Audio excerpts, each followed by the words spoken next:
Welcome to the Right Time Podcast. The Right Time with Bomani Jones.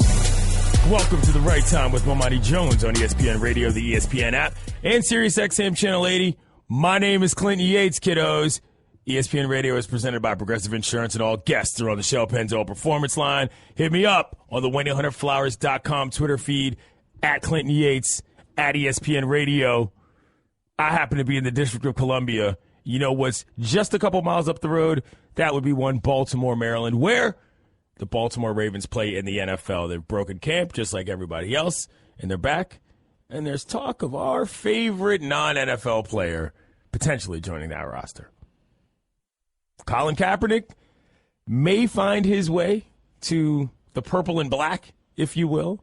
They need an arm. Flacco's hurt. Harbaugh connection. It makes sense.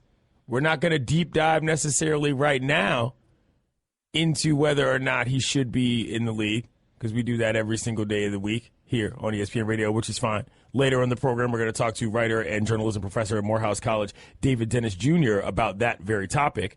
Later in the program as well, we're going to talk to ESPN's Josina Anderson on the rest of the NFL camps getting underway, as well as OBJ's contract with the Giants. But let's think about this right quick. John Harbaugh, brother of Jim Harbaugh, used to coach Colin Kaepernick. Natural connection there. They know each other. But the more important setting for this entire situation is clearly Baltimore, Maryland. Now, why did Colin Kaepernick get written out of the league? I won't necessarily use the buzzword blackballed or whisper campaign or whatever all you other idiots in my mentions want to call it. But what I'm saying is that Baltimore, Maryland has a very, very prominent role in what Kaepernick was talking about in terms of police brutality in this nation. The Freddie Gray case was a national story. Guy died after being roughed around in the back of a police van. This is exactly the kind of thing that Colin Kaepernick was talking about when he decided to take a knee for the national anthem. He goes and plays in that city. That becomes a totally different discussion than it had been if he goes somewhere else. That's not Colin Kaepernick backing up in San Diego. That's not him getting on a roster in Tampa Bay. For better or for worse, Colin Kaepernick playing for the Ravens is an automatically 100% more politically charged situation than I'd say 90% of the other teams in the league. Maybe Chicago, an LA squad is on that list, but those are also bigger cities than Baltimore. Baltimore is not the largest place in terms of the community surrounding the area. Relatively tight-knit setup. Kaepernick's whole, I don't want to call it a show because that sounds like it's demeaning it, but his whole situation coming down on that town, man, that would be fascinating. There's a part of me that wants to see that happen, just to see how the Ravens as an organization handle that. This has always been my big thing. NFL teams don't have to lie about why they don't want people on their rosters. Sometimes they choose to. But I think a lot of teams just aren't prepared to deal with everything that comes with having Colin Kaepernick. If as a front office you know, hey, look, I don't know that our infrastructure from a workflow standpoint is just going to be able to deal with this crush of media and whatever else may come from having a guy like that on your roster, I can live with that. You don't got to tell me 9 different things about how he can't get the ball down the field or isn't as mobile as he once was, because that's a lie, and we all know that. But if your organization isn't ready for Colin Kaepernick, I understand that. I think Baltimore might be. I think the Ravens organization is a team that could handle that. Let's hear what John Harbaugh had to say yesterday about the team's interest in the quarterback.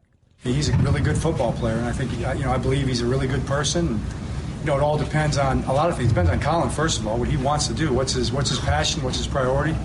What's he want to do? And kind of shape he's in, and if he's ready to go, and then our needs, so we'll just kind of see where it goes. But I don't think that's different for us than any other team. We're definitely going to get another arm in here. He's not an arm, obviously, so he's an accomplished football player, and we always like having good football players around. You're listening to The Right Time with Bomani Jones. Clinton Yates filling in here on a Friday. That was Ravens head coach John Harbaugh. I liked what he had to say about that. That was kind without being overly gracious. He's not just an arm. Colin Kaepernick is absolutely the kind of guy that you bring in. You've got a different situation than just some other dude like this guy they brought off the street in Arena League to back up Joe Flacco, who's hurt, by the way. And Flacco is another big part of this if you want to break it down to the football standpoint. Flacco ain't trying to see Kaepernick walk through that door. Shannon, I know y'all talk about this all the time. These starting quarterbacks are real stingy with those backup snaps because you just never know what's going to happen. Coach falls in love with a guy during practice one day. Next thing you know, you're out of a job. Right, with the snaps or even injuries for that matter. Because sticking with Kaepernick, he got his shot in San Francisco because Alex Smith got a concussion. And Alex Smith lost his job and never got it back in San Francisco. Now you got a Flacco who's out with a back injury, not saying that Kaepernick's at the level that Flacco is, but you never know. You know, Kaepernick could come in if he were to be signed and do some things. Who knows? That it's these starting quarterbacks, they're always watching their backs. And it makes sense that they should. Because Kaepernick is not just another quarterback coming in. Like I said, he brings a whole different bag. Fans might like him better. That could get awkward. Let's just say Kaepernick Ravens jersey starts selling out and my man can't even get a snap. At some point, that becomes an awkward situation in your locker room. Flacco says, you can do whatever you want at this position because I feel like I'm the quarterback and it doesn't really matter. I'd like to see Colin get back in and at some point get another shot. I wouldn't like that to be here. I don't want him to get another shot here. But he can come here and have some fun. I think it'll be a good spot for him. That's a late hedge by Joe Flacco, by the way, so that he doesn't all out look like it's saying he doesn't want that guy in his locker room. But that's what he's saying. He's saying, I don't want Colin Kaepernick coming in here because, number one, this guy's got more gravitas than I do likely around the league. And number two, I might lose my job. And you don't want to lose your job if you're Joe Flacco. Because people already sort of think that you kind of luck boxed your way into a reasonable career, got a decent payday, and maybe you're not that good anyway. There are questions up among people who care about this in Baltimore. I find this so interesting, though, what this would be like on a grassroots ground level. Kaepernick doing work in that community. Kaepernick just being a person in the regular cycle of Baltimore media. And let's not act like after that Freddie Gray situation shook out the way it did, mind you, no one went to jail, that suddenly everything is better in Baltimore.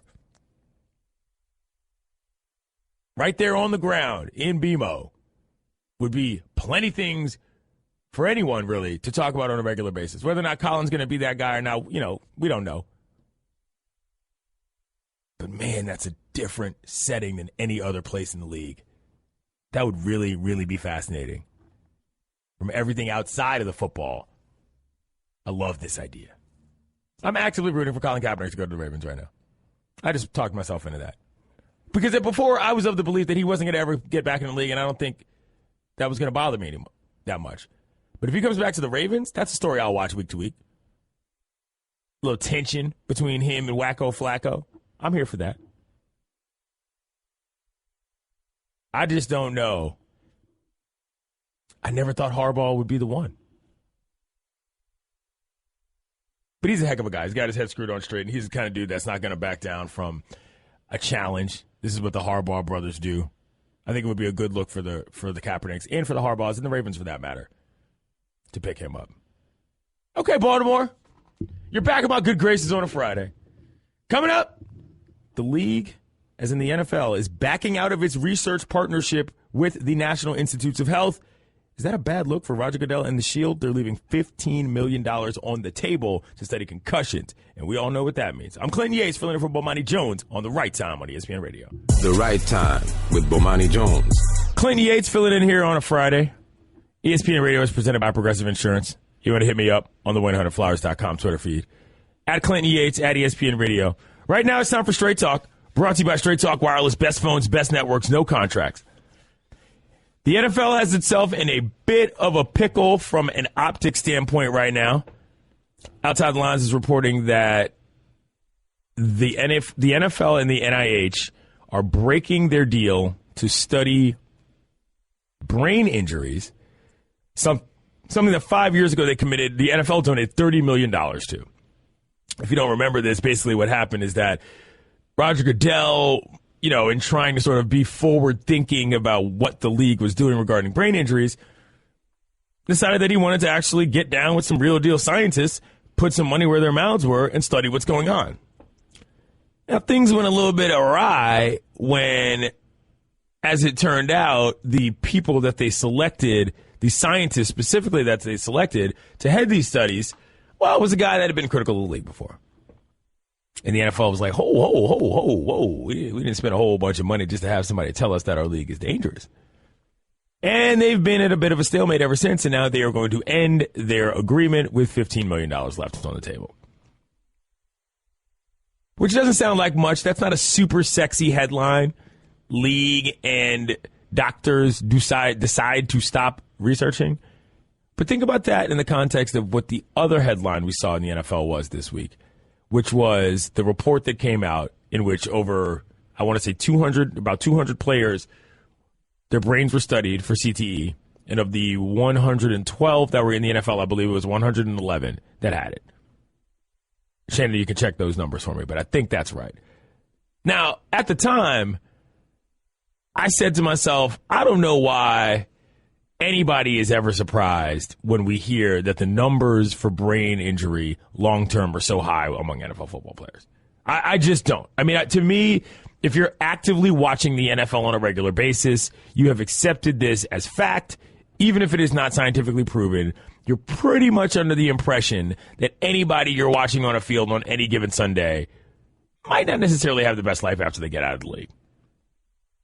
Maybe that's harsh. Maybe that's cynical. But that's where I am in my life. If you play NFL football, the likelihood that you have CTE is just astronomically off the charts. I don't need a doctor to tell me that. I can just look at the dudes running around on the field smashing into each other at full speed to understand that. But the point here is that in the context of that report coming out, to think that the league is now suspending its efforts to further study this, that's not a good look. That's not a good look at all. Because what it implies is that, again, this is what got the league in trouble in the first place. The spreading of misinformation or the obfuscation of actual data to allow scientists, football players, and fans to come to their own conclusions. Now, I understand that Roger Goodell and the league have a product to protect, but we're also talking about a basic level of humanity here dealing with people's bodies. And that's the big problem with the NFL, is that once you sort of knock down that first domino as to sort of how this all works, labor force, risk, youth development, fan interest, safety concerns, I'm not going to say that the NFL is going to fall apart, because I don't think that's the case. But the more this information gets out there, I think it's a much more slippery slope toward, yep, we're playing in international waters, than it is to just people deciding, I don't really like it that much. Right now, NFL is not looking good in this CTE scenario. Not to me. But again, I am sort of a hyper realist about this. I don't really know what else they're going to do. You're not going to come out and say, yeah, we're pretty sure that everybody who plays our game is pretty much putting themselves at risk for the rest of their life. You're not going to do that. And you're certainly not going to pay a neuroscientist who's come out to say that your league is dangerous $15 million to tell you that in public. So you might just wade in the water, as the ancestors used to say. They're just going to kind of chill. You don't want to spark too many things. You don't want to get too far out there on it so you get caught in a lie. I think that's effectively what we're going to see the NFL doing for the next couple of years. Sure, if there's a report that comes out that we've got to address it, we'll spot address it. But are you going to see them jumping head first into this? Pardon the pun? Probably not.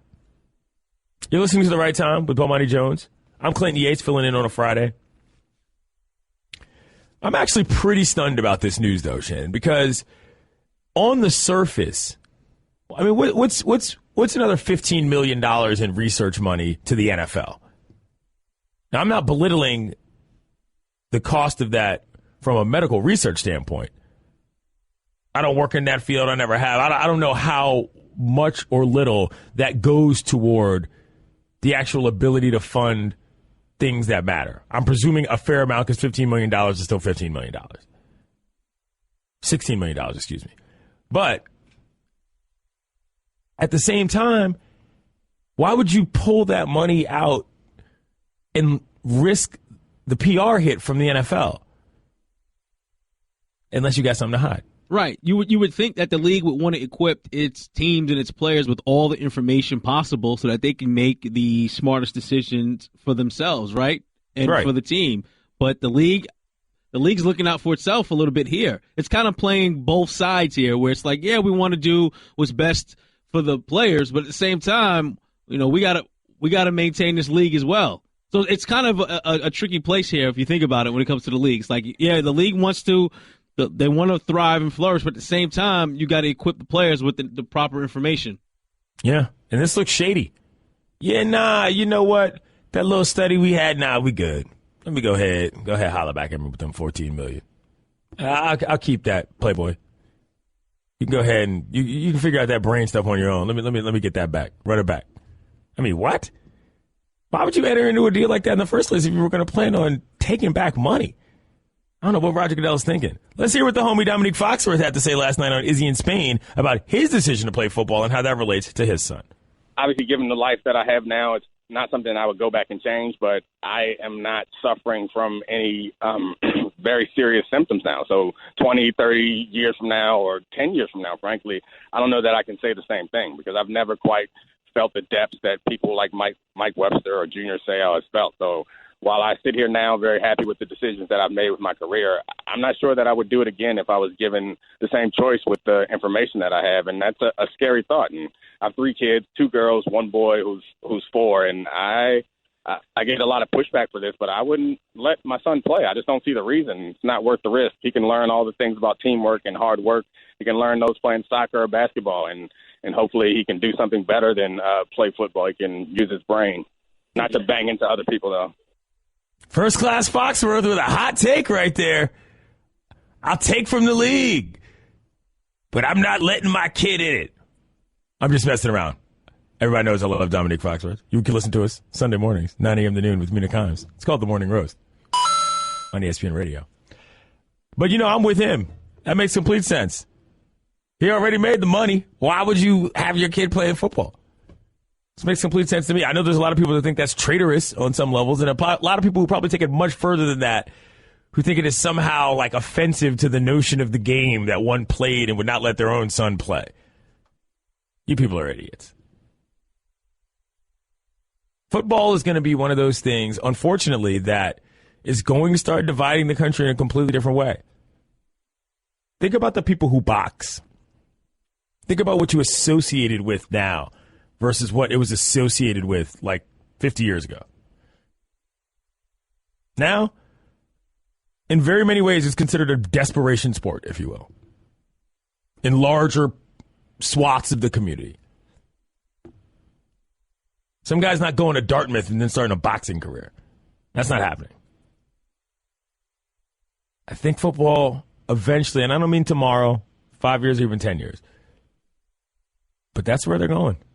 And if you're going to be hiding what's going on with your actual players and the Junior Seaus, as Dominique Foxworth mentioned, and the Mike Websters of the world keep turning up, guys ostensibly taking their own lives in ways that the community can't ignore, sell gets tougher and tougher. Straight Talk Wireless, nationwide coverage on America's largest and most dependable 4G LTE networks. Coming up, did NFL fans really stop watching games because of the players protesting the anthem? Got the long answer and the short answer. We'll discuss that with journalism professor David Dennis Jr. next on The Right Time on ESPN Radio. The Right Time with Bomani Jones. The Right Time with Bomani Jones. My name is Clinton Yates, guest hosting on a Friday. ESPN Radio is presented by Progressive Insurance, and all guests are on the Shell Pennzoil Performance Line. Joining us right now on said line is BHM digital writer and journalism professor at Morehouse College, David Dennis Jr. What's up, David? How are you? What's up, man? How's it going? Pretty good. So I was as skeptical as you were when I first saw this headline that J.D. Power did a poll that said people stopped watching the league because of protests. Right. It was laughable at first, but you broke it down on Twitter. So explain to the people exactly what that headline said and what it actually meant in terms of the numbers after doing the calculations. Okay, yeah. So the article said that, 26% of people stopped watching football because of protests, right? But if you read the actual article and the numbers, here's what happened. Just throw a bunch of numbers at you. They surveyed 9,200 people, right? Mm-hmm. Out of those 9,200 people, only 12% said that they watched less football, right? So that's 1,104 people out of 9,200, right? You with me? All right. So out of those 1,104 people, 26% said they stopped watching because of the flag protest. So in total, that's 287 people out of 9,200 that said they stopped watching football because of the protest, which is around 3%. Right. And on top of that, we don't even know how much less football they watched. It just said less football. We don't know if they were watching 16 games and suddenly watched 15, if they watched every game and fell asleep in a quarter. We don't know what that means. And then on even more on top of that is we don't know. There's no recording of how much football they watch. This is just anecdotal. This is just off of memory. I mean, do you know how much if you watched as much football last year as the year before? So it's all faulty, and so it just seems to be sort of a waste of a survey.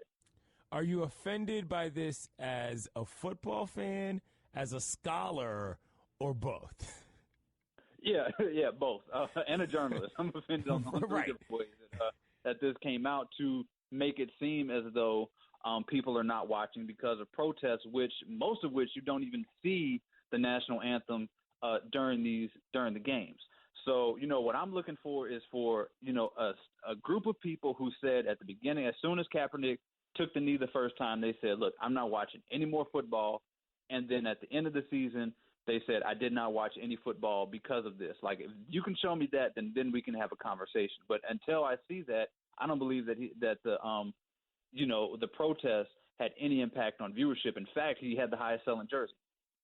We're talking with David Dennis Jr. here on The Right Time with Bomani Jones. Clinton Yates filling in here. I'll tell you this, David. I don't believe any person in the world who tells me that they stopped watching NFL football because of one protest that was involving multiple players. I mean, there is no plausible way that I can actually believe that because the connectivity between the two things is just not there for me. I don't even understand how this got out of the chute at J.D. Power. Never mind the headline. This just seems irresponsible on multiple levels for me. Yeah, I agree. I mean, unless you can show me somebody who said before they're not watching and continue to not watch, then go for it. But, I mean, I don't know how many people were watching the 49ers games last season anyway. Right. So let me ask you this. What do you think about the Kaepernick situation? I mean, I was talking about this earlier in the program. He might go to Baltimore. John Harbaugh, the coach, has talked about this. I think that there's a very different scenario of him going to a place that actually has an on-the-ground social activism component in a way that Baltimore does versus a city like, I don't know, a San Diego or just thinking of random places off the top, Cincinnati. Where do you think, if he lands, would be sort of a good place for what is effectively the Colin Kaepernick show, if you want to call it that? Yeah, I mean, I think Baltimore is probably the best place. At this point, it looks like the last place that's going to be offering him anything, barring some sort of injury. Overall, I mean, I'm on the camp that this is a non-football related blackballing and ban of a player. To me, it's the last straw in terms of, grievances that the NFL has done against so many different people. I don't plan on watching football until Kaepernick gets on the team. I said that I wrote that a couple months ago. At the time, I sort of thought he would land on the team. And then there's been so much going on that, I'm fine with it. I can take it or leave it until Kaepernick gets on the squad. If it doesn't happen, then I'm just not going to watch, any football. We're talking with David Dennis Jr. here on The Right Time with Bomani Jones. Clinton Yates filling in here. Tell me what that means, though, for you. Like, are you going to not watch games on game day? Do you pull out from basically everything related to the league? I mean, because the NFL is not an easy league to avoid. if you like sports in general. How are you going to do this? Well, I have a wife and 2 kids who would love to have my attention 4 hours every Sunday. It's been hard enough to get in front of a TV to watch games anyway, so that won't be a problem. I mean, I know it's going to be all over the place. I don't have any problem cutting it off. There's just too much, man. There's like the CTE stuff. There's domestic violence stuff. There's the Kaepernick stuff. There's Roger Goodell's statements about marijuana that were, coded in the same racial issues that have led so many black people to be incarcerated, through the history of America. It's just too much for me, and I'm fine with it. I've been talking about doing some community service on Sundays or doing something in the Kaepernick spirit, but I'm fine. It's probably going to be tough, and with my luck, this will be the year the Saints win the Super Bowl. But I'm fine with it. He's David Dennis Jr. You can find him on Twitter at DavidDTSS. Thank you, man. Thank you. Shannon, I think that's interesting what he said there. I could cut it off. I'm finding that that's what most people who talk about this, that's where they are.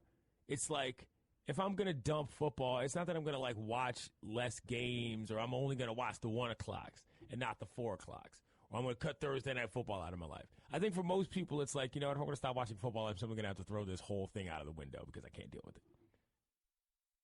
It fascinates me. Obviously, I think now more than ever, a lot of social issues are being talked about during the broadcast, before the broadcast. Obviously that's what we do in this industry. And for some people, they can't separate the two, and they can't digest the game and that information at the same time. They want to separate the two. So I can understand it for some. It doesn't bother me. I try to watch as many games as possible while at the same time simultaneously balancing home life. But it doesn't bother me. But I can understand why some people kind of want to tune out from it, though. Yeah, I agree. I mean, at this stage of my life, I watch football for the job and to hang out with my friends. I'm not tuning in for extra stuff. I just don't enjoy it that much as because of all the things that we talked about. There's so many things that I don't want to say are bothersome that it offends me, because it's not that. I'm not too good for whatever is going on in the league in many cases. Now, obviously, domestic violence, all sorts of other crimes, I'm not a fan of, but it's not about turning your nose down at it. It's just that at some point there's an overall, what's the word, odiousness, if that's a word, somebody help me out, that I think for a lot of people it's just like, you know what, I'm good, fam. Don't really need this right now. Guys are getting head injuries, literally killing themselves after they get out of the league. All sorts of shenanigans are going on with guys that are still in the league, having issues keeping players on rosters because of their sociological and societal beliefs. A lot of people that just turns off altogether. Doesn't really even matter what's happening with the wins and the losses. Straight ahead, Odell Beckham Jr. just doesn't want to be the highest paid receiver. He wants to be the highest paid player in the league. Go ahead and get your paper, ODB. I ain't mad at you. But is he wrong? We'll discuss that next. It's The Right Time with Bomani Jones on ESPN Radio. I'm Clinton Yates. The Right Time with Bomani Jones. My name is Clinton Yates, filling in on a Friday. Nothing makes a summer birthday or anniversary more magical than 1-800-Flowers.com. Right now, when you order a dozen multicolored roses for only $29.99, you'll get another dozen absolutely free. Go to 1-800-Flowers.com/ESPN. 1-888-SAY-ESPN, 1-888-729-3776. That's the number. Been talking a little Kaepernick, little concussions, a lot of NFL, obviously. Sean in Indiana, how are you this afternoon? Good, how are you? I'm well. What you got? I was just wanting to say that really I think that the only place that Kaepernick can land at this point is Baltimore. It's not only the organization that has to be ready for him, it's the city has to be ready as well. And I'm not seeing too many places, in the Midwest or even the West Coast that would be ready for him. But I feel like as a city, Baltimore, with their African-American population and their liberal population, would embrace him. Because whether he likes it or not now, he's a social leader. And that his second job would really be football, because he's such an icon now as far as social justice goes that he has to be ready for a city, Yeah. Thanks for the phone call. So, I appreciate that. That's a good call. That's a good point. Baltimore would be a nice little landing spot for everything that's going on. That's what I was trying to say before. And I don't necessarily think you need a so-called liberal population for that to be the case. Not remotely. You can get further into it, and maybe that matters on some level, but I don't really think that's what it's about. He's a good football player. He'll be popular. 1-888-ESPN, 1-888-729-3776. Jim in Tennessee, how you doing? Doing good. How are you? Jim, you with us? Yes, sir. Hello. I'm well. Good deal. You're on the air, buddy. I think that you guys are talking out of both sides of your mouth. You're saying you can't understand how that someone could swear off the NFL because of Kaepernick. And then at the same time, you're saying, well, I'm not going to watch if Kaepernick doesn't land on a team. So which is it? You can't have it both ways. If people are You realize there were two different people talking. I'm sorry? I said one thing. The other guy said another. I got you. Okay. So, but... Thanks for the phone call, Jim. Appreciate it. Now, my point there was I'm not going to believe that people are turning it off because they saw people protesting. What David was saying was that because of what he feels has been a blackballing, he's not going to watch. Those are separate matters, not the same. I'm Clinton Yates. This is the right time on ESPN Radio. Filling in for Bomani Jones on a Friday. Ron in Baltimore, how are you? Do we have Ron? 1-888-ESPN, 1-888-729-3776. That's the number. Let's switch gears here. Talk a little bit about Odell Beckham. Odell Beckham is obviously the most popular player on the New York Giants. He's a wideout. He's good. He's fun. He's fun on Instagram. He's fun on all sorts of things. But he doesn't think he's making enough money. And he says that he doesn't want to be the highest paid receiver in the league. He wants to be the highest paid player in the league. He talked yesterday with Uninterrupted about his contract. It's like the elephant in the room, and you don't want to talk about it. And I've gotten to the point in my life where there's no need to not talk about it. I believe that I will be, hopefully not just the highest paid receiver in the league, but the highest paid, period. The league's highest paid non-quarterback is Broncos linebacker Von Miller.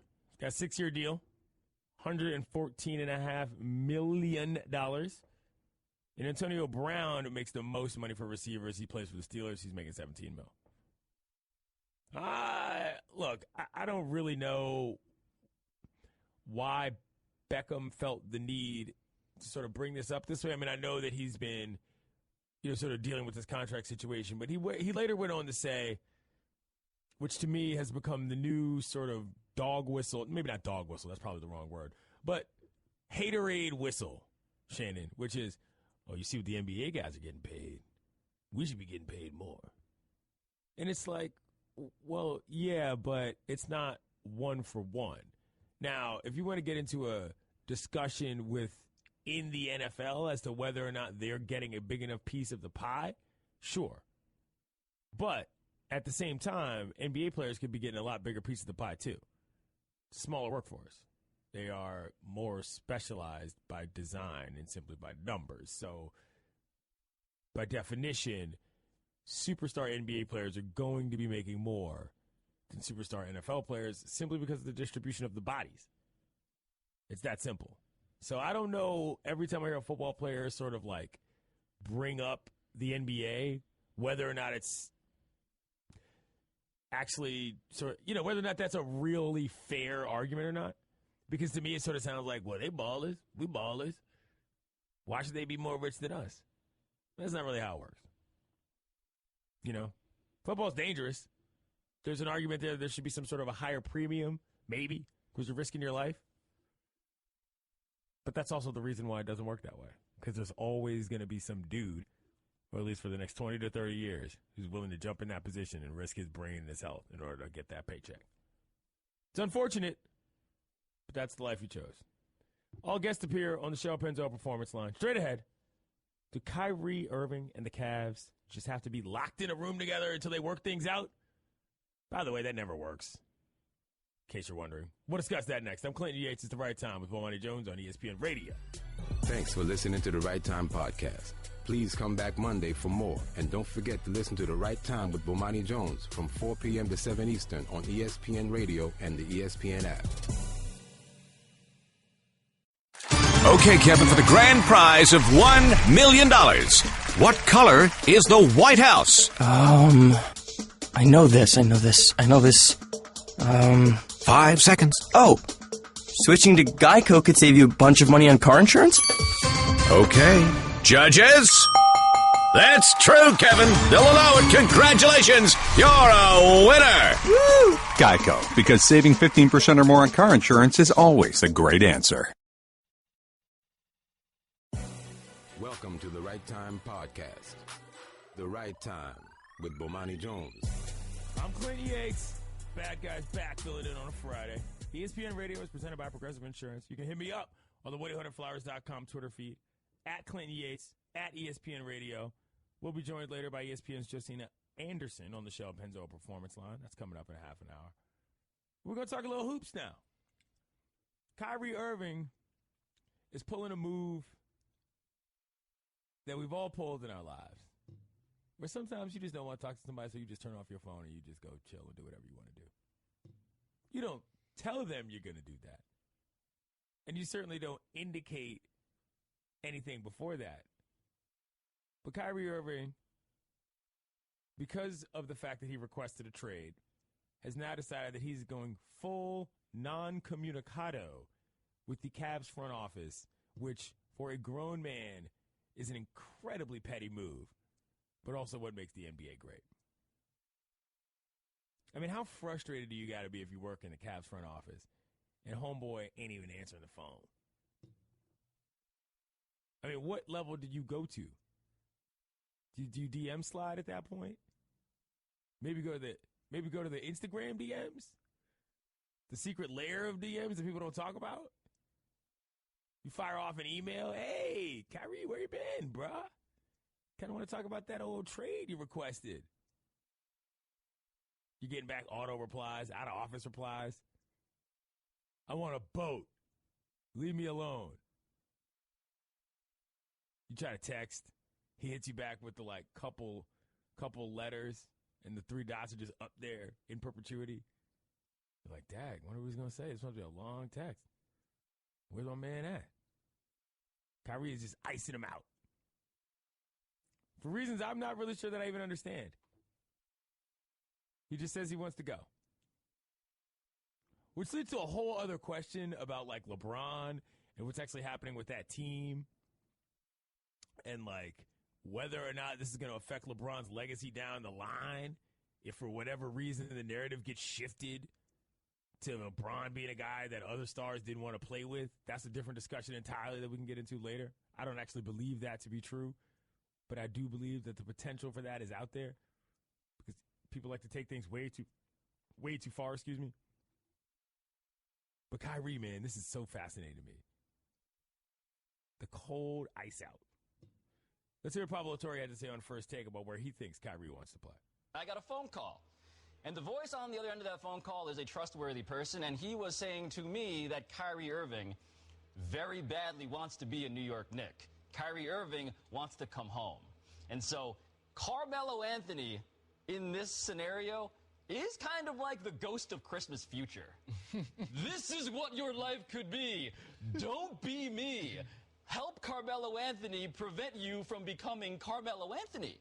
Because the next gen, you're right. We know what they are. They can't have nice things. I get why Kyrie Irving wants to play in Madison Square Garden. I get that he loves playing there, dropping all sorts of tremendous performances at MSG. Kyrie has done that, and we respect him more for that in New York. But this is not the right move for that dude. Pablo Torre on First Take. Not reporting that news, simply speculating based on a voice on the other end of a phone that we can only deduce is a man, because it said he. So we don't know who it is. But Kyrie wanting to go back to New York is an interesting thing. He's from New Jersey, right, Shannon? He's from Jersey. His father's from New York, though. Okay. So there's a homecoming. Kyrie doesn't strike me as when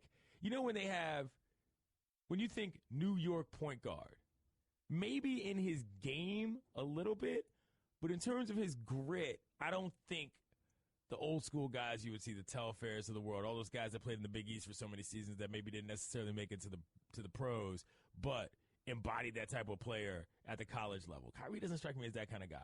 But you're from where you're from, so it could be a good homecoming for him. I'm interested to see, though, whether or not. I just don't feel like if you're the Cavs, why would you do this? Unhappy Kyrie? Okay. But there's no way you get equal value for a player of his caliber. It's just not possible. And so if he's upset at the dynamic of the team, whether it's all of LeBron's squad being on the team plane or basically having to live and work under their fearless leader, LeBron James, at all times, that's annoying. Who knows? But that's a tough spot to be in if you're Cleveland. What are you going to do? Tell LeBron to chill out and pipe down? I mean, I guess theoretically you could try that. Say, hey, Bron, we've got a little situation we've got to work out here. Do you mind ceding a little ground for our close personal friend Kyrie Irving? He's a little upset. So maybe, maybe a couple less swirlies, Not really going to do those at lunch anymore. Yeah, maybe cut it out with the wedgies. That's getting a little annoying. Just, try to be his friend. How about that? Well, my question for you in regards to Kyrie in Cleveland, what else does he have to accomplish in Cleveland? The chance, the pursuit for championships, and I get that, well, at least for one more season, make it to the finals, have a shot at that. But let's assume LeBron leaves or whatever the case with LeBron. Like, what else does he have individually to accomplish? Because you're there in Cleveland, you're not going to win MVP while LeBron's still on your team. And then once LeBron leaves, it's not going to be a very good team because you're probably going to have to redo everything the way the team is constructed. So in Cleveland, what else does Kyrie have to accomplish or can accomplish? Nothing. I think you're right. Not much. And, cliche alert, he just needs a change of scenery. Kyrie does, though. I'm willing to buy that. I'm more willing to buy he just doesn't feel that he needs to be there anymore as a reasonable reason to go than just I'm tired of playing with LeBron. Although I do like the idea of LeBron and his goons bullying everybody else on the Cavs to the point that nobody wants to play with them anymore. That makes me laugh. Well, another added element of this, of course, is the fact that we have somebody that doesn't want to play with LeBron. When's the last time we actually had someone of Kyrie's caliber or even close to it that said, I don't want to play with LeBron anymore? Because usually LeBron's the guy that everyone gravitates to, right? That's what I'm saying. Bad guy LeBron, and I'm using bad guy in air quotes here, is not a side of that personality that we've seen discussed much. LeBron is always looked at as the stalwart leader. His troops will follow him onto the beaches of Normandy and storm and take over. You don't hear, yo, man, LeBron better shut up. Tired of this fool. You don't hear that very often. And Kyrie hasn't come out and said that much, but he's kind of saying it by deciding he's not even going to answer phone calls from the organization paying his paychecks. Just in general, I'd love to be in a job like that where somebody's paying me and I can just afford to ignore them. Nah, I don't want to talk to y'all today. Nah, I'm good. Cleveland's in a terrible spot because if this festers and you go in the next season, a season within which you've got a shot to be good, you've got a shot to get back to the finals. You're still the Cavaliers, but it's also going to be your last true run, presuming LeBron's going to leave. What do you do? A lot of people are talking this trade LeBron nonsense. Can you imagine if they pulled that? Let me unload LeBron right quick and get 2 full rosters of players and then just deal out from there. Yeah, LeBron was prepared for that. LeBron's one of 3 players in the league with a no trade. That's what I'm saying. Like, there's no way. You know what I mean? It's like, I don't know which way I would want the team to go if I were a Cavs fan, I guess is where I'm coming at this from. Because it doesn't make sense to just get rid of Kyrie because he wants to. You got to find a way to work that out. But at the same time, like you said, Shannon, they got a situation coming up year after next, presuming LeBron is headed out the door. I don't know what I would want. ESPN Radio is presented by Progressive Insurance. Last year, over 3 million drivers switched to Progressive. Call or click today and find out if you could save. Straight ahead, a few more thoughts on Colin Kaepernick. Plus, we'll get into that very deep story from Lamar Odom, in which he talks about how he shook his hands with death. It's quite the story. That's next. It's ESPN Radio. I'm Clinton Yates, filling in for Bomani Jones. The Right Time with Bomani Jones. It's The Right Time with Bomani Jones on ESPN Radio, the ESPN app, and Sirius XM Channel 80. My name is Clinton Yates, filling in. Baseball season's heating up. Ask your boy Rufus. Tune in tomorrow as the Dodgers host the Giants. It's presented by Ballpark Buns. Coverage begins at 3 p.m. Eastern on ESPN Radio, ESPNRadio.com, and the ESPN app. Been talking a little basketball here. Kyrie Irving has demanded a trade from the Cleveland Cavaliers, and he's not talking to the Cleveland Cavaliers. So I'm not sure how that's going to work out. 1-888-ESPN, 1-888-729-3776. Philip in Charlotte, how are you? Hey, guys, appreciate you taking my call. I think what Kyrie is doing is genius. It may not be intentionally genius, but from a tactician's point of view, the person with the least interest in any relationship, either business or personal, has the most power. And so if you equate what he's doing to a personal relationship, let's say you're in a relationship with a beautiful woman, and one day she says to you, I want to break up. That's what Kyrie did to begin with. I want to break up. I want to trade. And what do you say? You say, baby, maybe we can work it out. We can work on our issues. And what's Cleveland doing? Okay, we'll call a couple teams, see what we can get offer-wise. They're offering, or they're asking a lot, rightly so. He's a premier player of the team. And then maybe you don't talk to her for a few days, or maybe you see her around with another guy. And that's what he's doing here with breaking off communication. He's showing them that he's got even less interest. And when you see her doing that kind of stuff, then you're ready for her to go. So thanks for the phone call, Philip. I appreciate it. I get where he's going with that. I don't know how much that analogy stands up. I mean, I get the road he's going down. I think it's more of a, hey, I'm moving out. Whether or not we break up or not, we'll figure that out later. But either way, we will no longer be sleeping in the same bed. That is a closer analogy, in my opinion. 1-888-ESPN, 1-888-729-3776. Wayne in New Mexico, how are you? Good. Thanks for taking my call.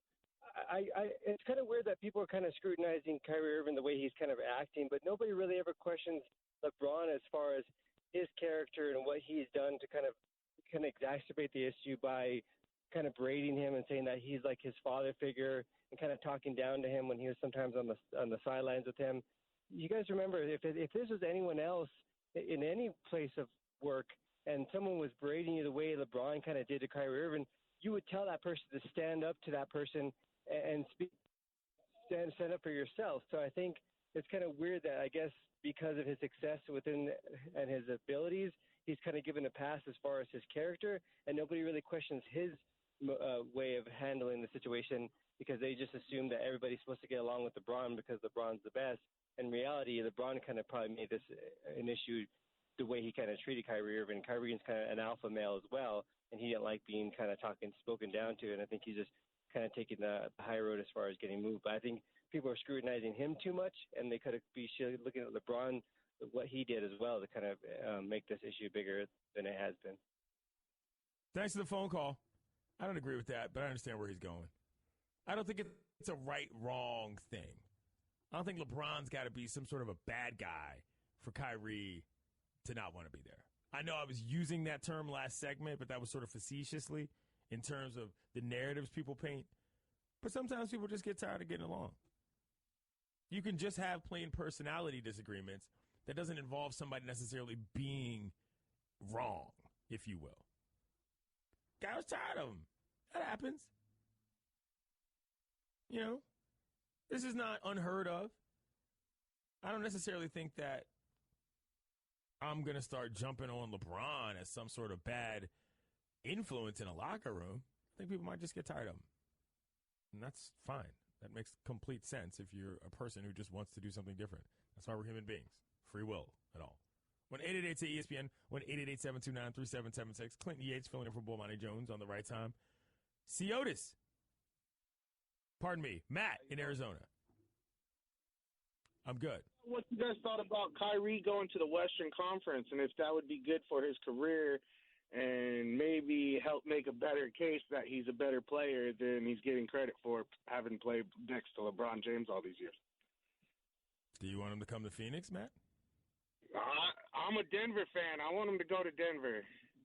But I don't know how that would work. I don't know if Denver has enough to give to get Kyrie to still stay a contender, to at least try to make it for the 8 seed. Thanks for the phone call. This brings up an interesting question, though, to me about what people think of what Kyrie's ceiling is going to be. Because when I think of Kyrie Irving, I don't have anybody that I can sort of slot into like a similar situation from a career trajectory standpoint. You know how on draft night, Shannon, Jalen Rose does those, he looks like this guy, and he sort of indicates who a guy coming out of college is going to be like in the pros. And it's not necessarily always some big-time all-star. It's just sort of a side player. I can't think of somebody who, if I said, yeah, this guy's career is probably going to project out to this, that Kyrie would be. The first person that comes to mind is Steve Nash. But I don't see Kyrie getting that many MVPs coming down the line. He just doesn't seem like he's going to be that dominant of a player in a way that Nash was. I can't really slot him into that space, Shannon. The guy that I know Bomani's been comparing to in this situation with Kyrie has been Stephon Marbury. And, of course, we know what happened once Marbury got to the Knicks, how everything went left there. But his comparison was when Marbury left the Timberwolves because he wanted to go home, and everyone was like, well, why would you want to leave a situation where you and Kevin Garnett, good friends, it's working, you're building something, and Marbury wanted to go home. He hated Minnesota, went to New Jersey at the time, then later to Phoenix, then New York, and so on. But he was comparing him as a scoring first point guard. Kyrie, yes, has had more team success winning the championship, but Marbury went on to be an all-star. So I think that was the comparison he was making as far as a guy that would leave when you would assume that everything was good to want to go home. That's very basketball specific, and I realize that that's what we're talking about here. But like for me, it's so hard to make basketball to basketball comparisons with Stephon Marbury simply because of how everything else went with the shoes, China, head tattoos. Like I almost sort of forgot, not to say I forgot about that, but like when I think of the largesse of Stephon Marbury's career, when he left what NBA team is like almost secondary to everything he became as far as his contributions to the game. Right, and I think that's why so much of the focus, I think, on his point was when he initially left with the Minnesota, if you could think back that far. No, I get it. The Minnesota, New Jersey thing, when it was, strictly basketball and his unhappiness being in Minnesota. 1-888-ESPN, 1-888-729-3776. DJ in Houston, what's up? Hey, what's going on, guys? Thanks for taking my call. I want to start by saying I'm absolutely not a LeBron apologist at all. But it's amazing how this narrative has shifted to somebody doesn't want to play with LeBron. I think he's enough of a legend at this point, or enough of a – I don't want to say legend. He's established. He's a legend. He's a legend. He is. So let me say this. This is a little bit of a cultural reference. Remember back in the day when Destiny's Child broke up and everybody's like, this is going to stain Beyonce's legacy. She's Diana Ross. She's a diva. Does anybody even talk about that anymore? I think that's the same thing when we look back at this period.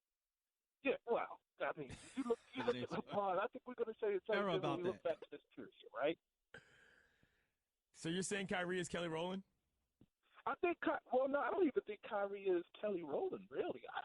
I'm not going to see he's overrated. He's an absolutely wonderful player. I think there's a few other players in the league that you can plug into that position that's a true finisher, like a Dame Lillard. I mean, I'm not going to list guys that you can plug into playing with LeBron, and they're going to be an excellent point guard. They're going to be an excellent off-the-ball guard.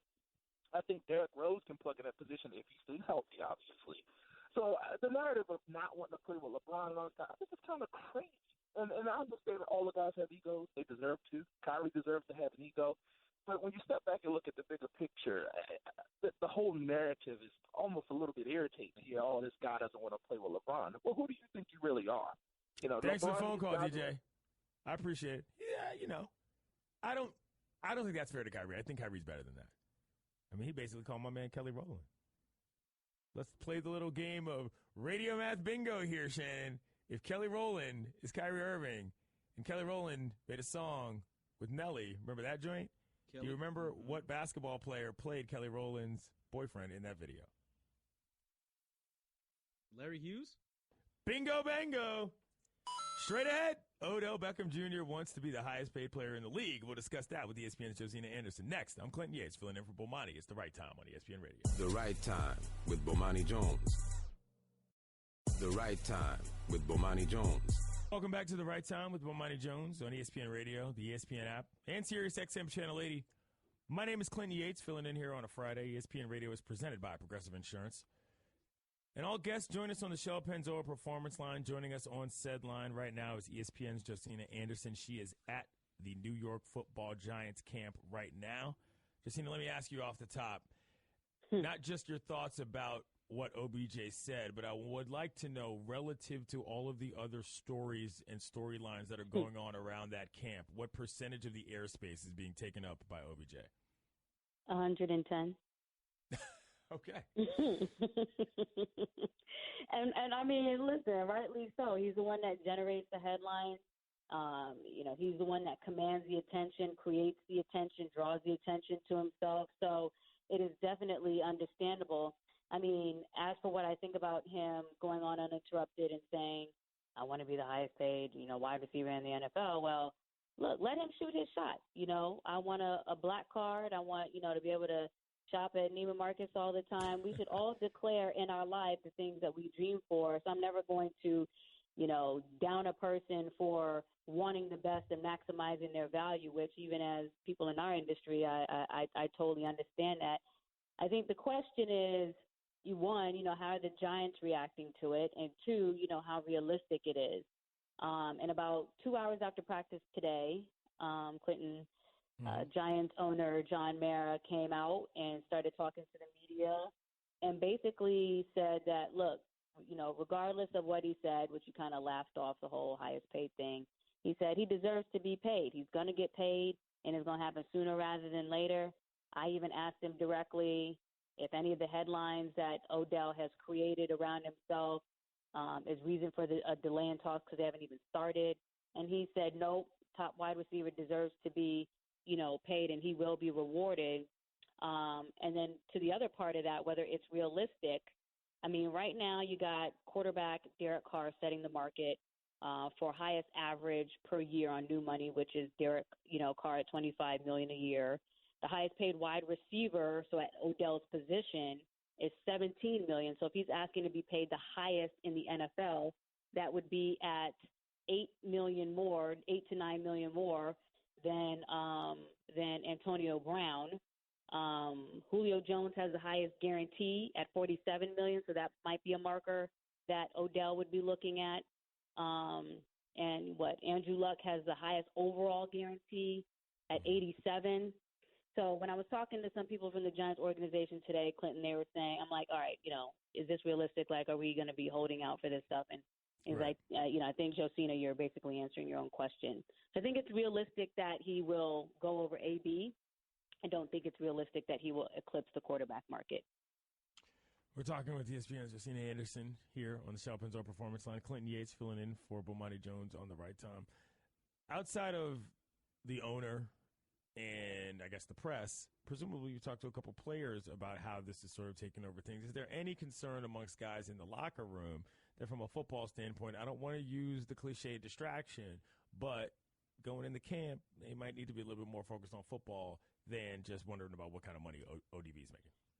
Look, I don't think from a money standpoint, anyone in the NFL is going to begrudge, him from a, maximizing your contract value standpoint, particularly relative to all the headlines and NBA players have been making with, all the money that they've been commanding, albeit, for a league where you've got 12 guys on the roster compared to 53, so that's understandable. But the flip side of that, Clinton, is, a little bit of exasperation / being accustomed to Odell creating this attention towards himself. I heard one person say, it's just white noise, at this point. So listen, it's like they're accustomed to it. You got the owner laughing it off. I mean, that's kind of dissipating leverage when you're basically saying you're about to open your wallet to him. Right. It's just a matter of when you do it. I think the most intriguing aspect of this, he's going to get his money, is just, what are we going to witness from Odell once he has this Nike deal, which can pay him up to $48 million, and you couple that with however he's about to break the wide receiver market at the very least. What other storylines are coming out of Giants training camp? A lot of people think that team could win the division, and if you're going to win the division, you probably got a pretty good shot to go deep. I mean, it's not all him all the time. They got a pretty good football team surrounding them. What else is going on in that camp right now? I mean, listen, the front office did a good job of really shoring up this team almost at every spot. I mean, you look at their defense, with adding Snacks in the interior, landing Collins on the back end, DRC, Janoris Jenkins in the secondary. You look at what they have with the wide receivers, with Brandon Marshall coming over from the Jets. Really the only thing to kind of watch for with this team is the offensive line and how they continue to protect or not continue to protect Eli. Whether Eric Flowers, who is a former top pick for this team, is going to hold up on the left side, because that has been somewhat of a regression and a leak for them, and that's important, protecting Eli's blind side. And then, if they really have the bulldozer that they need at running back, Rashad Jennings is no longer a Giant. They lost out to the Philadelphia Eagles on LeGarrette Blount. So, when it comes goal-to-goal situations, if they're going to be, productive as they need. And remember, Eli Manning is not a scrambling quarterback. So when you have O-line issues, as did the Seattle Seahawks, you got a Russell Wilson to be able to run around that pressure. With Eli, you got a total of 11 yards scrambling. So that's when you get a frustrated Odell, like, dang, we got all these weapons, Victor Cruz, Sterling Shepard, and we can't get the ball down the field past 20-plus yards. So it's watching that dynamic, Clinton, and watching if they have any adversity in the season, the dynamic between Brandon Marshall and Odell. So those are the things I think people will be watching for this year. Last thing I'll ask you, Eli's getting up there. You got to have some sort of succession plan in order to be a successful team with any continuity in the NFL. What's the talk around his, I don't want to say final days, because guys are trying to play into their 40s, including his own brother. But they've obviously got to be thinking about what the next step is, and Eli has to be too. Well, I mean, yeah, that's why they picked up Davis Webb. Young kid, actually looks really good. I like his size. When I've watched him play, rookie camp, off-season practices, you see the potential there. So I actually think from right now that looks like a good pickup. In Giants camp right now, they're talking about putting Eli Manning on a little bit of a pitch count just to, spare his arm. You saw the Arizona Cardinals doing the same thing with Carson Palmer. Just to see if giving him a little extra rest early will pay off down the stretch. But even last year, if you remember, after, there was some frustration with Odell on the sideline, if you remember, some of the talk started to shift towards Eli, like, is he holding up his end of the bargain? So I think, minus the age, it's just really, we have to continue to be truthful about what Eli Manning's play is when he's playing alpha teams, when he's playing pressure teams. Because if you remember that game against Minnesota, Minnesota seems to have their number a lot of times, but he a lot of balls going down into the ground, a lot of rush throws because he doesn't run. So to answer your question, he still has Manning on the back of his jersey, but I think the media and fans are more apt to be honest about his play, and will continue to do so this season. She's Josina Anderson. She's at Giants camp, and she's got the skinny on what's going on with that team. Thank you. Doing my skinny repeal. Bye. She's brought to you by Pennzoil Synthetics, taking synthetic motor oil performance to a whole new level. Make the switch to Pennzoil Synthetics today. Straight ahead, O.J. Simpson, Orenthal James. We will be discussing him because his all-access VIP card at USC doesn't work any longer. We'll see what that relationship is going to be like with the Trojans going forward. I'm Clinton Yates, filling in for Bomani Jones. It's The Right Time on ESPN Radio. The Right Time with Bomani Jones. Happy Friday, kiddos. You're listening to The Right Time with Bomani Jones on ESPN Radio. the ESPN app, and Sirius XM Channel 80. My name is Clinton Yates, filling in. If you want to give me a phone call, 888-ESPN, 888-729-3776. ESPN Radio is presented by Progressive Insurance. Pick from a range of coverage options with the Name Your Price tool to find a price that works for you. Southern California, there's a university there. And the most famous alum of that university, the University of Southern California, is a man named Orenthal James Simpson. About a week ago, we all watched O.J. Simpson on our televisions basically tell a parole board why he didn't need to be in jail anymore. It worked, even though he seemed to be, I don't know, rather flip about the entire matter. But one of the guys on the board was wearing a Kansas City Chiefs tie, which just shows you how far football goes in some people's lives. Speaking of, O.J. was obviously a big-time football player at USC, where they display quite a few things, including still having his number retired and his Heisman Trophy. However, USC's football coach said that O.J. will not be welcome on campus when he is released from prison in October. Now, I got to tell you, this seems obvious to the layperson who is not familiar with the campus politics at USC as a matter of course in general in L.A. as well. But O.J. Simpson is the most famous alum of that school, and they've had a lot of famous ones. Banning him from the program, although it probably doesn't mean much in terms of, I don't know, whether or not your fans are going to care or not. There's a symbolic statement being made there that I think some people might feel was too much. And not because O.J. deserves to be walking around on campus and to be adored by Trojans fans. I don't think that he is being slighted anything. That's not what I'm getting at here. But Clay Helton? I mean, I'm sorry. Did I miss that part where Clay Helton went to Canton? Like, does he really need to be declaring where O.J. should go and not go? I feel like that's maybe a job for the AD. I don't know. I feel like if Juice wants to walk on that campus, Juice is going to walk on that campus. And there's not really going to be much that Clay Helton can do about it because he's still O.J. Simpson.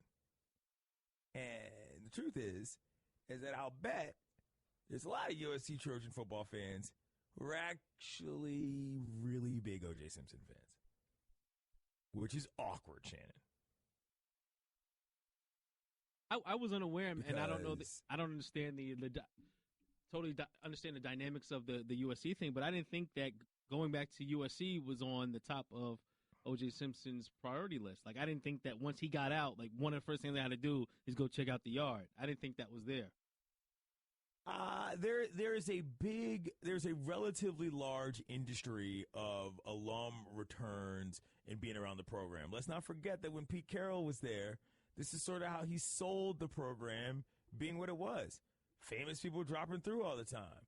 Practices like a red carpet. This was the bit. It's still L.A. They still got a big film school down there. The stars matter. And it matters with the football team, too. So, yeah, it's a little bit of a part of that. But also, if you think about Orenthal specifically, where else could he go where he's going to get anything close to a hero's welcome? Ain't going to be Buffalo. Ain't going to be San Fran, where he retired, I guess. It's going to be SC. If there's one place that O.J. Simpson could walk through a door and maybe not have everybody looking at him like they're afraid of him or that he's crazy, I'm guessing USC's campus is going to be that place.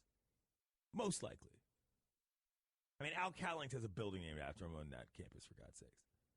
Just to give you an idea of what the level of scruples are for that program and what they choose to do with things. It's a residential hall. You might remember AC as the driver of the white Ford Bronco. Sidebar, Ford's putting out new Broncos. They're re-releasing them. That's a different discussion. I would consider driving one, but that's a weird feeling. Anyway, OJ not being allowed back on USC's campus as an official declaration of fact from the football team, I can't believe that in some strange way I'm on OJ's side in this. It just seems like a very low-hanging fruit for a football coach to try to grab that ultimately is not going to do anything. OJ's going to live in Florida. But he probably wanted just one homecoming. Does he deserve it? Not in my eyes. But this football coach made sure he didn't get it. I wonder how many people on that football team right now know or care who O.J. Simpson is. Those kids got to be, 20? They weren't even a twinkle in the eye when the story mattered in the world. But you're not going to see him on campus anytime soon. Straight ahead, Aaron Rodgers has rekindled his love for football. What does that mean for the season and the Green Bay Packers? That's not a good thing when a guy who's leading your team says he's rekindling his love. I'm Clinton Yates. It's The Right Time with Bomani Jones on ESPN Radio. Thanks for listening to The Right Time podcast. Please come back Monday for more. And don't forget to listen to The Right Time with Bomani Jones from 4 p.m. to 7 Eastern on ESPN Radio and the ESPN app. Okay, Kevin, for the grand prize of $1 million, what color is the White House? I know this. 5 seconds. Oh, switching to Geico could save you a bunch of money on car insurance? Okay. Judges? That's true, Kevin. They'll allow it. Congratulations. You're a winner. Woo! Geico, because saving 15% or more on car insurance is always a great answer. Welcome to The Right Time podcast. The Right Time with Bomani Jones. Headline: Aaron Rodgers says he's fallen back in love with football and therefore he's ready to play this. This is interesting on a couple levels. Aaron Rodgers is obviously the quarterback of the Packers. He's a star in this league that's, if not one is 1B. I can't think of 4 people that are more famous in the NFL than Aaron Rodgers. Discount, double check, yada, yada. Dated Olivia Munn, famous actress. He's living that Hollywood lifestyle, and he's a big shot. But to hear from a guy like him that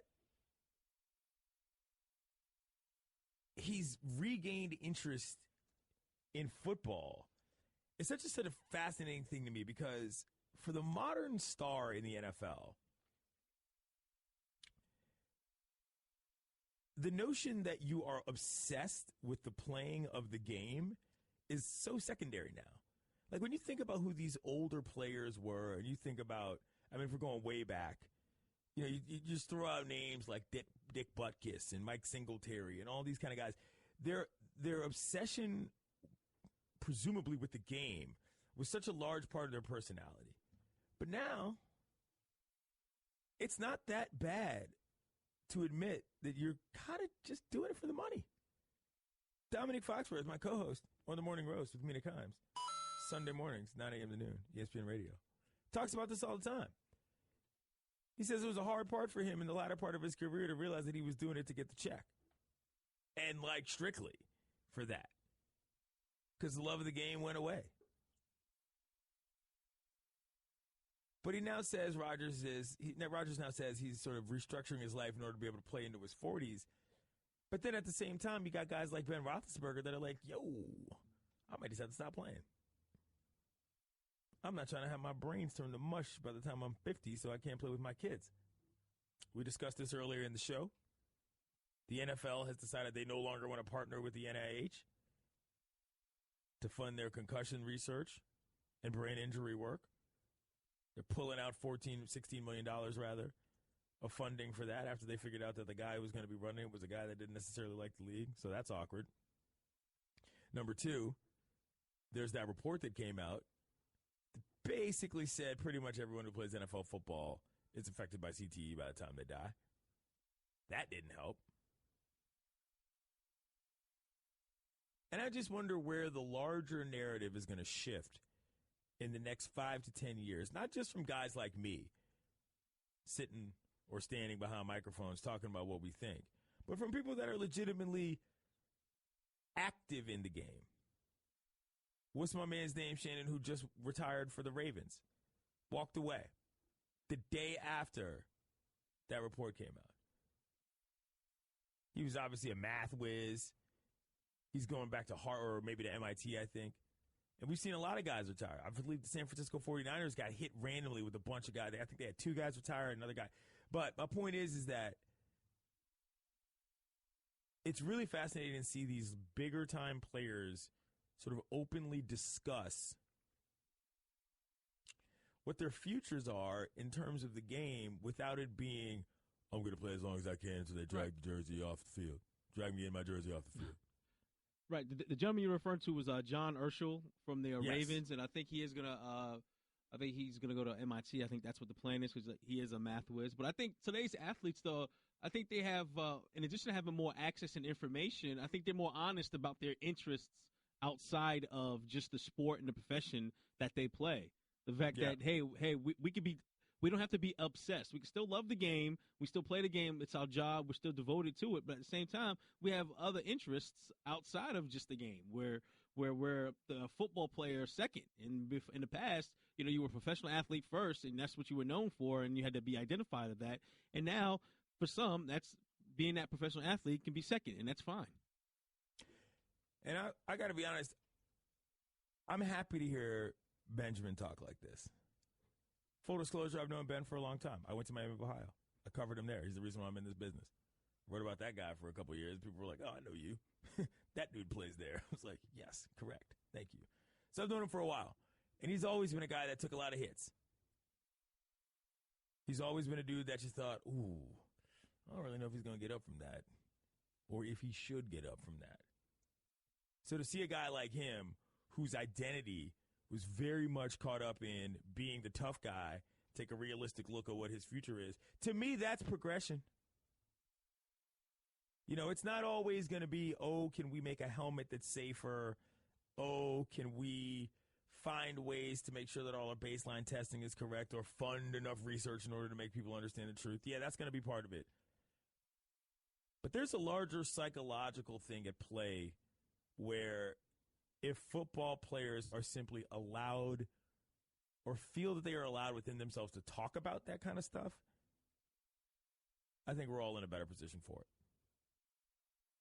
If a guy who's given his body to the game, given his life to the game, says, hey, man, I might not be getting dragged off, but this isn't really pretty. Probably is not too smart for me to continue doing this for much longer. Meanwhile, Tom Brady wants to play into his 40s, and his wife's on The View talking about he's concussed every season. You know what I mean? There's a real disconnect in the honesty with which players communicate their situations. And I think that the more the guys can come out and discuss things and be honest with themselves about what their lives have in store for them, the better. Because as we've seen, let the record state, the NFL isn't going to give up any information that they don't want you to know. But after the dudes are done getting their paychecks or after they think that they can see the finish line, they can certainly illuminate you as to what the mindset is of somebody who's been in that spot. Aaron Rodgers says he's fallen back in love with it. I don't know what that means for the Packers. RELAX, relax, I believe is his favorite word to spell out. I think for both Rodgers and Roethlisberger, they're both coming to a realization that, hey, we're at the end of the line. So I think for Rodgers, it's kind of sitting back and having more of an appreciation for it now because you're so hyper-focused throughout your career.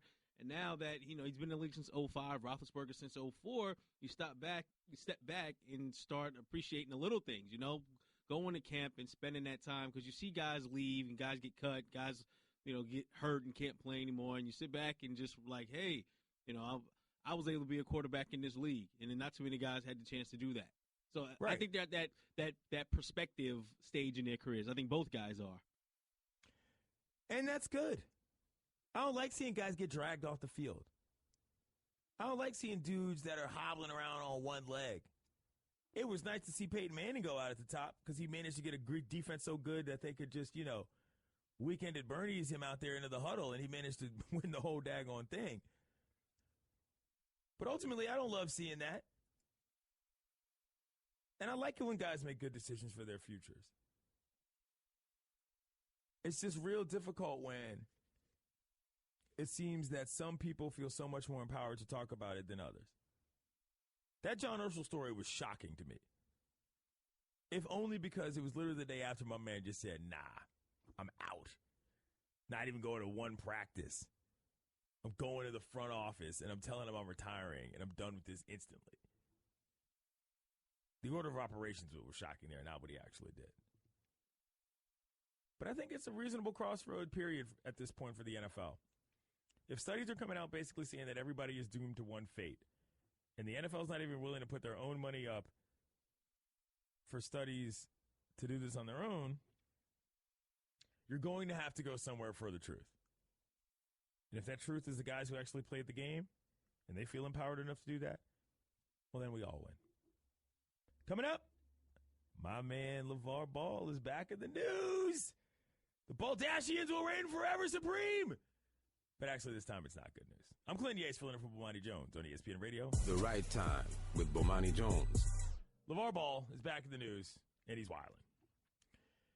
Of course, he's not only the CEO and creator of the Big Baller brand fashion line and the CEO and co-creator of the Ball family, he is also the coach of an AAU basketball team. Now, he's gotten thrown out of 2 games already in one tournament, I believe. Now, pardon me if my nomenclature and taxonomy of the game setup is incorrect. I don't follow AAU like that.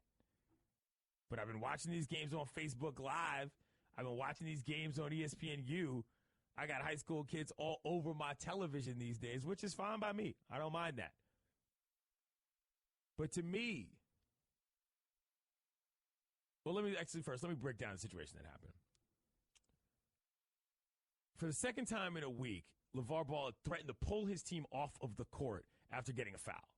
Now, that move alone, if you've ever been in any sort of tournament, is always a huge look-at-me moment that is embarrassing to every child involved, number one.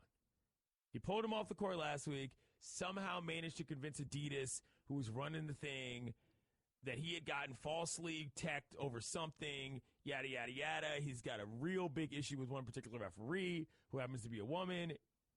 And then he told her that she needs to stay in her lane because she's not ready for this. Now, I don't know what that means in LeVar Ball's context. I'm not willing to just offer that up as a pop-off. But I'll tell you this. Of all the things I like about LeVar Ball, basketball coach, is the lowest on the totem pole. CEO LeVar Ball, I enjoy. Dad LeVar Ball, I enjoy. Master Chef cooking up the grits on Instagram, LeVar Ball, I enjoy. LeVar Ball, the trainer, running them hills in Chino, I enjoy. LeVar Ball screaming and antagonizing people inside the gym with an actual position of power and authority, I do not like at all. This is one part of his presentation that I think could go. And if I'm thinking long-term about my personal desire for the Baldashians to reign forever and a day, this is not a good look for him. Like, this is something that he needs to be side-noting out. Like, this ain't Tupac and Above the Rim, Shannon. You know, you don't need to actually be the coach to run the team. This to me feels like a little bit too much of a control freak. And if you're finding yourself pulling your team out of games effectively left and right, maybe it's time to take a step away from coaching. I mean, I know your kids are your kids, and you're the leader and all that, LeVar, but this has just become untenable, for lack of a better word, Shannon. Right. Well, I do agree with that, especially when it comes to the effects on the court. But the sideshow, the publicity, that's what it's all about. There were reports talking about LeVar and these AAU games where once he comes out on the court, once he gets into the gym, the camera phones come out. Like, everybody's snapping pictures. You know, there's autographs, there's selfies. Like, the heightened celebrity now that he's become. You talk about it all the time, the Baldashians. Like, this is all part of it. Now, I don't agree with the way he's been talking to the referees, especially what's happened here today and getting kicked out and all of this stuff. But at the same time, it's publicity, and you push it, and you have your name out there. Ball is on the front page of ESPN.com. Here we are in the 6 o'clock hour discussing him. It's one of those things where it's all about publicity. But to your point, at times he may go a wee bit too far. Yeah, and for me, it's not. I get it. All press is good press in one sense, but let's not forget about what the larger plan is here. Lonzo is in the league. LiAngelo is going to UCLA. LaMelo is still in high school. You got to pace yourself, my guy. You can't burn through every single person you care about and know along every basketball circuit for 3 separate dudes. You might be able to get away with that and get one guy to the league. But you can't have this top to bottom, if for no other reason than your own personal health. LeVar out here screaming at guys for the next 5 years of his life ain't going to do him no favors in the health department. Got to take a step back. Let these kids move along, because if he's going to be there for the support that he's provided for these last 20 years, I think it's time to, what they say in The Godfather, the Don is semi-retired. He's got clout on any decisions that need to be made, but all decisions will be going through Michael. This is how he delegated the work. This is where LeVar needs to semi-retire as the Don at this point. You've already nailed it with getting Lonzo in. Nobody really thinks LiAngelo is going to be that good at UCLA, but that'll be a manageable situation because it's in your backyard. But the LaMelo factor and this AAU, I don't want to call it a sideshow because it's not a sideshow, but that's got the potential to really be good because LaMelo is the most charismatic one of them all. And he ain't got to coach the team for those camera phones to come out. People are going to be looking at him anyway. Kids love him. I love him. But if the kids aren't even playing basketball, well, then what are you doing, LeVar? You're being counterproductive to your own message. Coming up, do black folks have to think something is cool in order to like it? What if that thing is baseball, my favorite sport? We'll talk about that next. I'm Clinton Yates, filling in for Bomani Jones. It's The Right Time on ESPN Radio. The Right Time with Bomani Jones. The Right Time with Bomani Jones. I'm Clinton Yates, filling in on a Friday. 1-888-ESPN, 888-729-3776 if you want to give me a phone call. ESPN Radio is presented by Progressive Insurance. And all our guests today were on the Shell Pennzoil Performance Line. Right now, though, it's time to talk about baseball. It's my favorite sport I played the most growing up. I got a tweet from somebody the other day. They sent me something that they added me on, and it was an interview with, I think, Darryl Strawberry, talking about what baseball has to do to be cool again.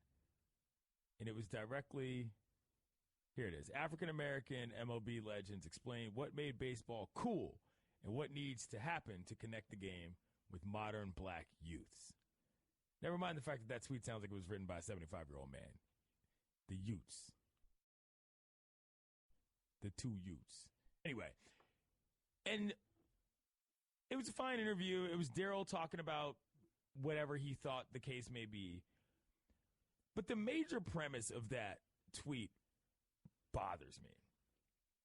Because this notion that black folks have to think something is cool in order to be able to like it is very problematic. I'm a baseball fan.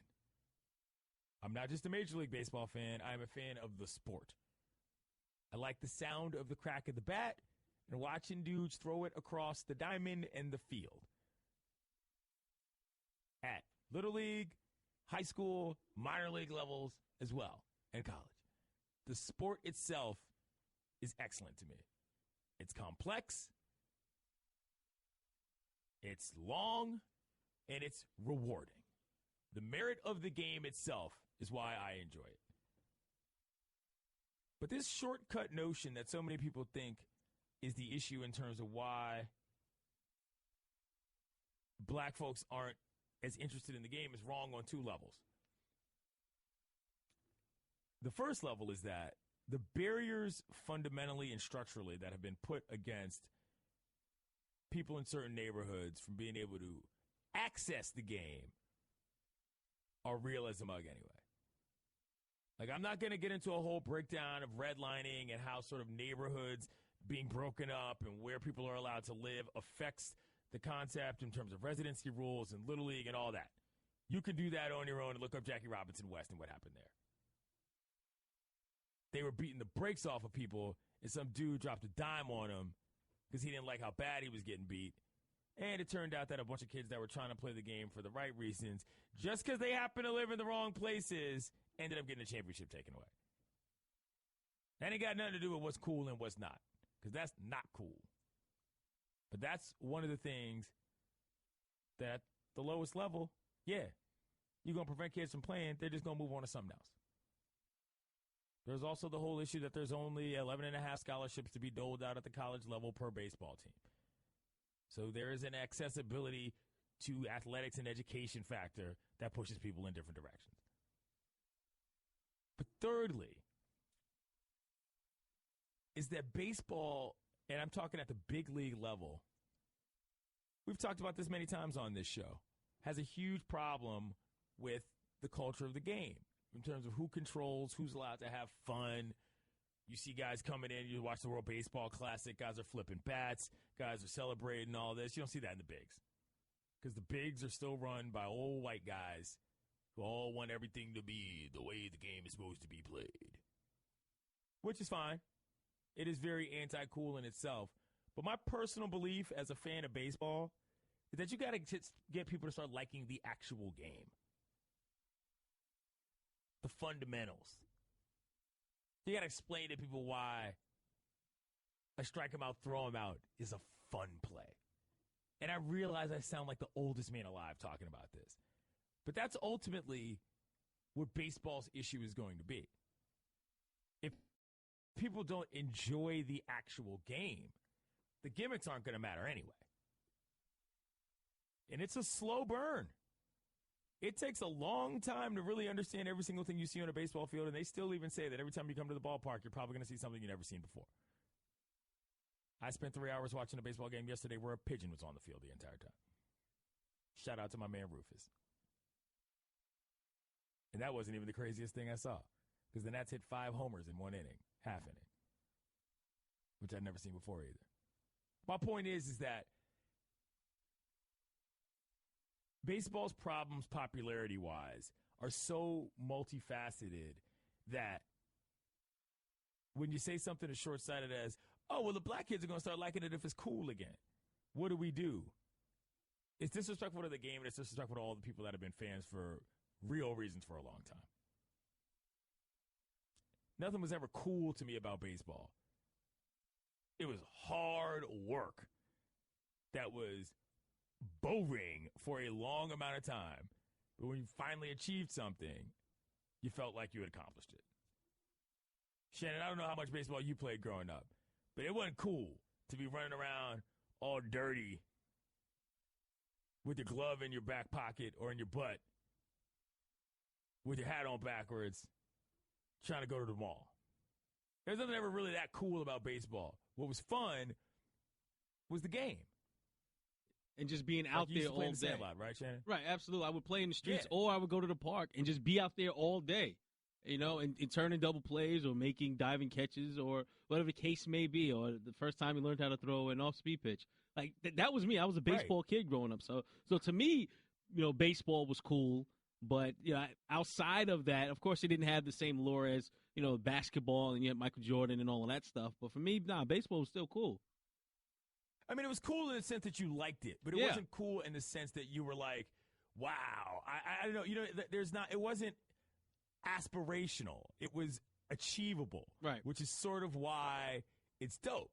You don't got to be the biggest dude to be a pretty good ball player. You can get around the field. You can throw it kind of hard. You got quick hand-eye. You can find a place on the field. The overall national comprehension of what makes baseball fun, I think, is lacking. It's a huge issue for me. Huge issue. This is why I'm all on the kids dig the scorecard bit. I went to a minor league game in St. Paul, Minnesota 2 weeks ago when I was there for the X Games. You remember, Shannon, because we broadcast this show from there. Right. That second night after we did the show, I think it was a Thursday, I went to the yard. St. Paul Saints. I get there. I pull out my scorecard. You know, I'm that guy. Hashtag kids dig the scorecard.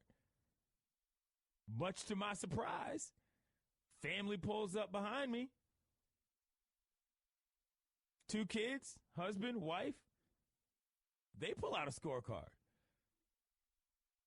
I'm standing on my seat applauding to myself. Because we could share the game. The actual baseball was something we got to discuss. Not because we cared about the dudes and who was going to what league next. Independent league anyway, so it's sort of a different setup than the typical AAA through single A scenario. But it's because the machinations of the moves are fun. This is what baseball is. They're ordered pairs, effectively, that you simply go through over and over. And when somebody makes a nice play, it's a fun little breakup in an otherwise nice day. Nice way to spend a night or day. Get back to marketing the actual game, and you will find people that are more interested in actually watching it for the larger part of their lives. Pretty simple. Straight ahead, if you haven't heard, the Ravens might be the perfect fit for Colin Kaepernick. We'll discuss that next. It's The Right Time on ESPN Radio. My name is Clinton Yates, filling in for Bomani Jones. The Right Time with Bomani Jones. Welcome back to The Right Time with Bomani Jones on ESPN Radio, the ESPN app, and Sirius XM Channel 80. I'm Clinton Yates, filling in on a Friday, getting you to the weekend. I'd like to thank our guest that appeared on the show today. BHM digital writer and journalism professor at Morehouse College, David Dennis Jr. We talked about Colin Kaepernick. ESPN's Josina Anderson. She's at Giants camp, so we talked about Odell Beckham Jr. as well as Eli Manning and some other things. But, Shannon, tell them what they might have missed. We know you can't be on top of all the news and information of the day. Now, if you haven't heard. Well, with Joe Flacco having a back injury, the Baltimore Ravens are in need of a quarterback. So naturally, the name that has come up is probably the most famous unsigned quarterback in the league, and that is Colin Kaepernick. If you haven't heard, here is Clinton Yates earlier today on The Right Time discussing why Kaepernick may be a good fit in Baltimore. Baltimore is not the largest place in terms of the community surrounding the area. Relatively tight-knit setup. Kaepernick's whole, I don't want to call it a show because that sounds like it's demeaning it, but his whole situation coming down on that town, man, that would be fascinating. There's a part of me that wants to see that happen, just to see how the Ravens as an organization handle that. This has always been my big thing. NFL teams don't have to lie about why they don't want people on their rosters. Sometimes they choose to. But I think a lot of teams just aren't prepared to deal with everything that comes with having Colin Kaepernick. If as a front office you know, hey, look, I don't know that our infrastructure from a workflow standpoint is just going to be able to deal with this crush of media and whatever else may come from having a guy like that on your roster, I can live with that. You don't got to tell me 9 different things about how he can't get the ball down the field or isn't as mobile as he once was, because that's a lie, and we all know that. But if your organization isn't ready for Colin Kaepernick, I understand that. I think Baltimore might be. All right, we keep pushing the goalposts back further and further every time, someone else gets signed or someone gets hurt and Kaepernick's not the guy. It has to be this person has to do this, then we have to see this. So what's it going to be now? We got a starting quarterback that's out. So what's the next thing going to be? Well, we have to wait till regular season. What's it going to be? What's the next excuse? Let's see if you can predict the next excuse. The moon has to be in the correct phase in order to sign him. That's where I'm going. I'm going lunar politics. We have to wait for the next Skywalker descendant to bring balance to the Force. Well played, sir. You're welcome. All right, there's a story up on Mashable right now that says Twitter is testing a subscription service, but it's worth $99 per month. Clinton, let me ask you, would you pay for a subscription to Twitter? I would pay for a subscription to Twitter. $99 a month? Absolutely not. The most I would pay, and this would be rather steep, would be $20 a month. I could deal with $20. Like, I get enough out of it that $20 a month would be worth it. But at the same time, it's one of those catch-22s because do I feel the value goes up for me personally because it's free? Perhaps. If I'm paying $20, I feel like I might have to go to it just to justify the reason why I'm paying that kind of cash. And that's when that's a spot I don't like being in. I'm going to pay, $20 a month. I need to get more. Like, I know that they last year. Oh, you need wide open DMs? I need everything. Like, at $20 a month, I need that extra. I need live games to be streamed, not just last year with the NFL and the Thursday night games. I need more. I need more. That's true. If what you're saying is, if for $99 a month, Twitter became like a lifestyle brand, right? That's a different discussion. That's something that I could understand. If it's like, all right, well, I don't have cable. I got Twitter. I want all in one. Maybe. Everything. That's a lot, though, man. I'm just saying. That's a lot. All right, you have to break this down for me because I saw something on Twitter about Rufus the Pigeon, and it started making its way up my timeline, and it started getting more active. And then I saw that you were associated with this Rufus the Pigeon. Please explain to the folks what Rufus the Pigeon is, or who Rufus I am the not Pigeon is. associated with Rufus the Pigeon. I am effectively the creator of Rufus the Pigeon. Oh, not like really? in a God sense, but I will explain. So yesterday I'm watching a baseball game, as I do, and Bryce goes yard in the first, I think it was the first inning. They were playing the Brewers, the Nationals, my hometown Nats, and the next AB, I noticed there's a pigeon, like, behind the batter's box, just, like, on the grass. And so, I tweeted. I was like, yo, there's a pigeon, like, behind the batter's box. This is hilarious. Like, what's going on here? And the next batter, pigeon's still there. Third batter, pigeon ain't moved. Switch over the half inning, come back to the broadcast. The pigeon is still on the field, simply having strafed across to the other side of the batter's box, and has just repositioned himself. Next inning, the next half inning, the Nats get up. Somebody goes yard. The place goes nuts. Pigeon doesn't move. Next batter gets up, hits another bomb. Back to back. Pigeon doesn't move. The Nats end up going back to back to back to back. 4 in a row. Pigeon doesn't budge. At this point, I'm like, yo, this is God level status. So I named him Rufus. Somebody said, well, obviously this pigeon's name is Tater, and I was like, come on, it's Rufus. What are we talking about here? And I tweeted for the rest of the game. Rufus didn't move. Rufus flew away at one point and came back. Because we didn't deserve him, but dang it, he wasn't going to let us down. And that's where Rufus came from, Shannon. Just so you know. All right, well, apparently Rufus the Pigeon there's a Rufus Nats Rally Pigeon, and there's a Rufus Pigeon shirt, too. So, all I want, Washington Nationals, are you listening? You got free marketing out of your boy. It was a pretty good one. I have one request. All I want to do is throw out a first pitch. That's all I want. You can have Rufus. Rufus is too good for this world anyway. Thanks for listening to the Right Time Podcast. Please come back Monday for more. And don't forget to listen to The Right Time with Bomani Jones from 4 p.m. to 7 Eastern on ESPN Radio and the ESPN app. Okay, keep your eyes closed. Okay. I want to show you my first ever painting. All right. Okay. Open your eyes. Oh, that's a lot of colors. Mm-hmm. And shapes. So be honest. What do you think? Well, I like how if you switch to Geico, you could save hundreds of dollars on car insurance. Oh, yeah, that's true. Yeah. Here, why don't I hold your paintbrush while you call them? Geico, because saving 15% or more on car insurance is always a great answer.